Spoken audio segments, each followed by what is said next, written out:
Бәріңізге сәлем достар, сіздермен бірге біле жүр арнасы. Бүгінгі біздің видеоның тақырыбы ол қара теңіз суы шынында да қарама. Сол жайлы білетін боласыздар. Ал біз видеоға кеттік.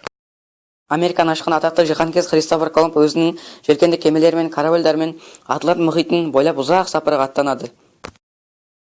Ал кейбір теңіздерге бір кездері атақты теңіз саяхатшылардың аты берілген. Лафтавефтер теңізі, Беринг теңізі, Баренцев теңізі, соның айғағы. Белгілі бір арал атымен аталып кеткен теңіздер де көп. Мысалы, оған Ява теңізі, Гренланд теңізі, Жапон теңізі сияқтылар жатады.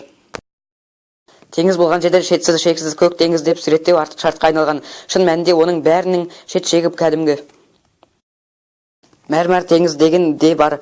Онда ерте заманнан мәрмәр шығатын арал болған. Сол мәрмәр тиелген кемелер осы теңізбен жан-жаққа жол тартып ағалып жатады екен.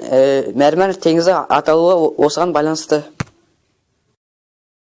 Енді қара теңізге келейік. Оның жағалауында Сочи, Анапа, Геленджик, Ялта сияқты толып жатқан қалаларында дем алып қайтқан сан мыңдаған адамдардың кез келгені қара теңіздің көкпеңдек суын шуақты күннің көкпе дейін ұмыта алмайды. Алайда ол жадыраған жас сияқты.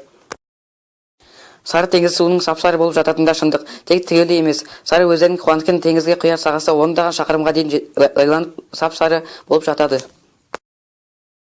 Ал дүниежүзінің картасына көз салатын болсақ, теңіз атауларының ешқайсында көк теңіз деп аталмайды екен. Кездесетін қара теңіз, ақ теңіз, сары теңіз, тіпті қызыл теңізге дейін бар. Ешкімде емес, шатысқан ештемесі де жоқ. Тек қызыл теңіздің бетін шынымен қызыл қоңыр балтыр жауып кететін кездер болады. Сондықтан да теңіздің қызыл болып көрінетіні рас.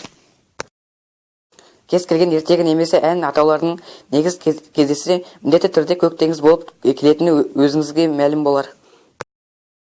Ал осы видео аяқталды. Видеоны арнап жазылып лайктарыңызды басып, және коммент жазып кетіңіздер. Достар, сіздің жақсы комменттеріңіз мені шабыттандыра түседі. Сондықтан лайк басып, арнаға тіркеліп коммент жаза кетейік.